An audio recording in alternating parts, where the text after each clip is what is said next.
And then you end up with all the children going long distances on the bus, which is no good for them, to the regional school. And then you have country boys and girls who are being mixed with city boys and girls. So then they get into the drug scene. So we've seen with consolidation that the test scores go down, the drug problem gets worse, the cost of education increases, although they tell you that consolidation is to make it cheaper. A lot of people just don't understand the word consolidation. Consolidation is consolidating all the services together under the guise of this is going to be cheaper for you. But in the process, what happens is you lose all your elected officials because all of these entities are being merged. So at the local level, you don't have any representation anymore. And ultimately, you spend far more. That's the whole restructuring of our constitutional form of government, is being thrown to the wolves in favor of this regionalism and consolidation system in every area. Education, government bureaucracy to make things cheaper, you name it. Planning, the word is central planning. That's the Soviet system, central planning, regionalism. No matter how beautiful everything looks outside, no matter how good those restaurants are in your town, or the good funny movies, or the whatever, no matter whatever beautiful things you see in your life and your family, etc., folks, it's curtains. October 24, 1975, the World Affairs Council of Philadelphia issued a Declaration of Interdependence, written by well-known historian and liberal think tank Aspen Institute board member Henry Steele Commager. This alarming document, which called to mind President Kennedy's July 4, 1962 speech calling for a Declaration of Interdependence, Kennedy, was written as a contribution to our nation's celebration of its 200th birthday and signed by 125 members of the U.S. Senate and House. When in the course of history the threat of extinction confronts mankind, it is necessary for the people of the United States to declare their interdependence with the people of all nations and to embrace those principles and build those institutions which will enable mankind to survive and civilization to flourish. 2 centuries ago, our forefathers brought forth a new nation. Now we must join with others to bring forth a new world order. We affirm that the economy of all nations is a seamless web and that no one man can any longer effectively maintain its processes of production and monetary systems without recognizing the necessity for collaborative regulation by international authorities. This little blue book is called Conclusions and Recommendations, and it has a weird title, and you'd think it only deals with social studies, but it doesn't. It's the report of the Commission on the Social Studies.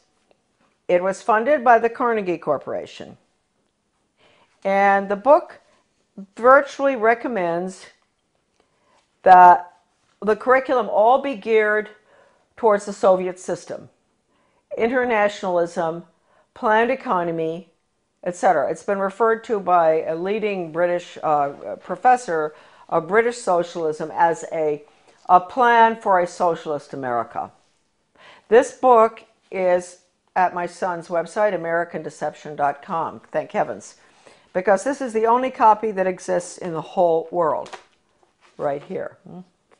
All right, so that's dated 1934. And what they're doing there is they're really talking about putting in a planned economy. So that's what we're putting in right now with the program that's just going into our little school in Dresden, Maine. We've put in the Di Lorenzo Reinventing Schools plan, which I said earlier, your children will be graduating at 14 or 21. No grades, no ABCD, no kindergarten through 12th grade, because it's going to all be workforce training, and the curriculum will be based on the Malcolm Baldrige Total Quality Management Award that has only in the past been given to Cadillac and Hilton Hotels and things like that. The Malcolm Baldrige National Quality Award gets results. We're not there yet. We're continuously improving, and it's something that is so deep in our organization that the concepts and principles of Baldrige will be applied forever here. So this same Carnegie Corporation in 1933 instituted the 8-year study, which went on until 1941. That's the Skinner method, performance-based, results-based. That's all what you can do, not what you know in your head. They don't want children to think or know anything, no history. It's what you can do for the good of the global economy.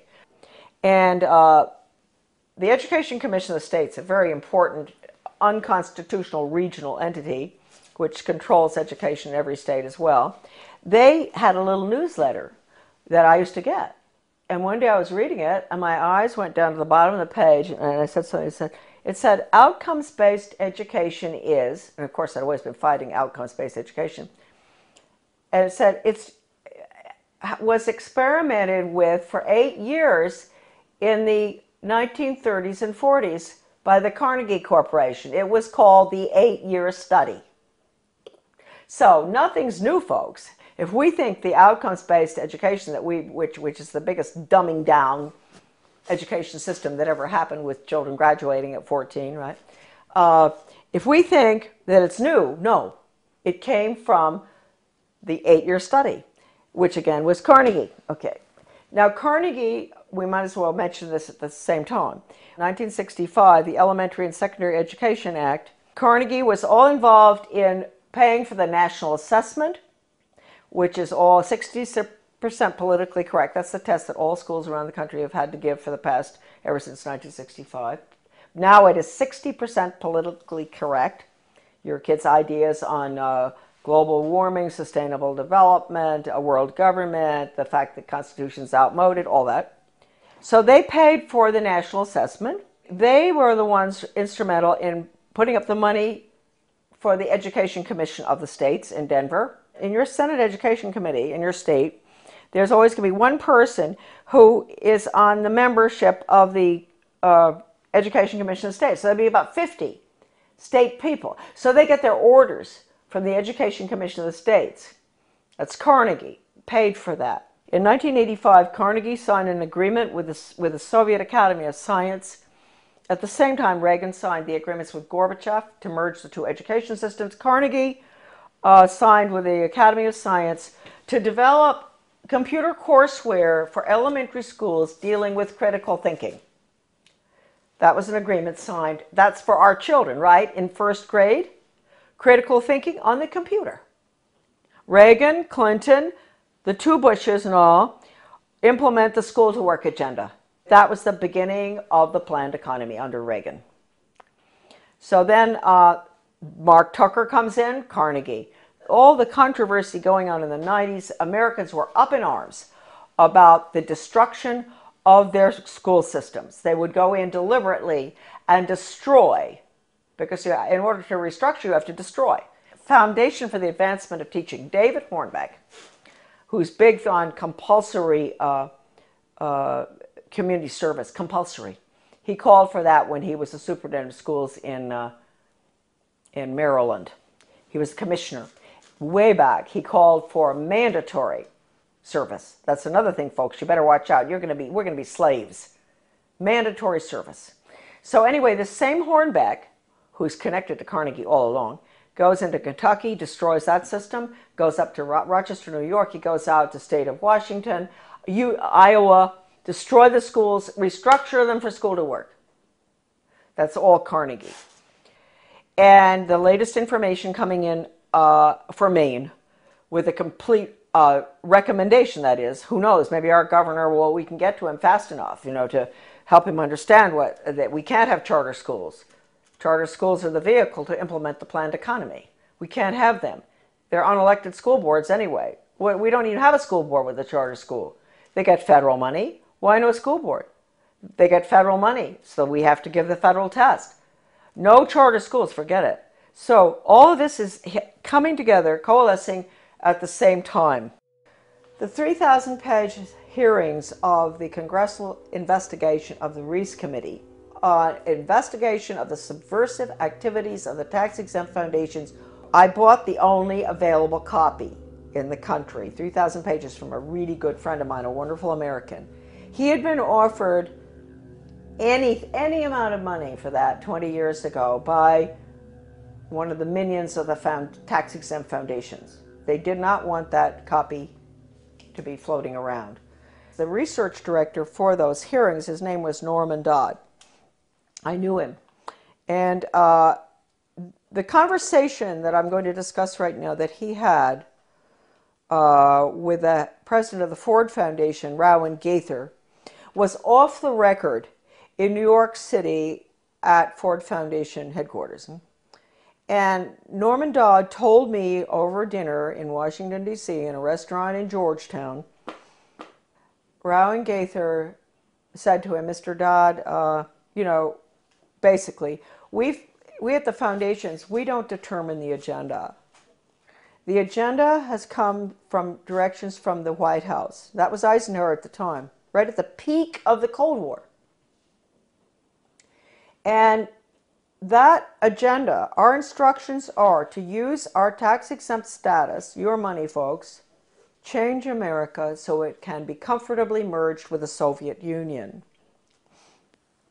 Now, a lot of you may say, well, that never happened. Well, it's happening right now, folks. It's happening right now as we speak. Foundation-funded non-bloody revolution.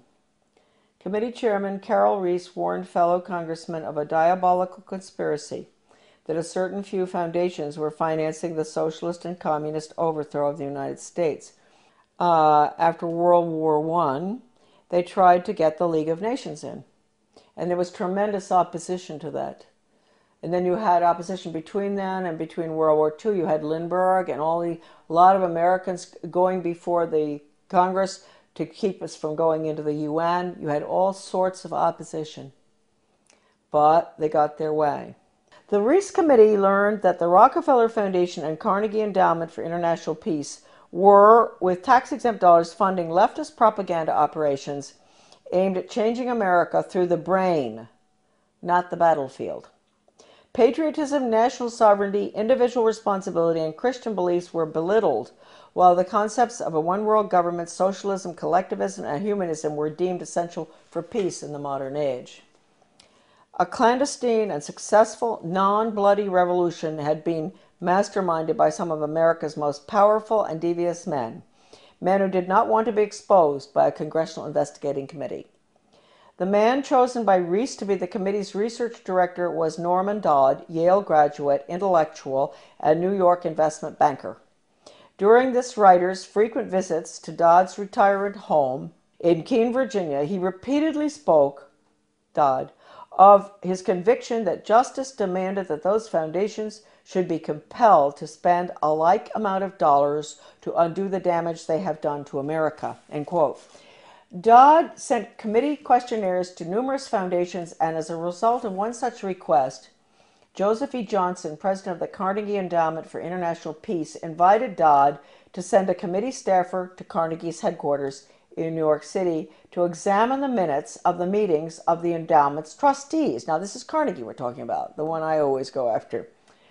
These minutes had long since been stored away in a warehouse, and obviously Johnson, who was a close friend of former Carnegie president and Soviet spy Alger Hiss, had no idea what was in them. Don't forget, Alger Hiss headed up the UN in San Francisco. He was the head of the whole thing, world government.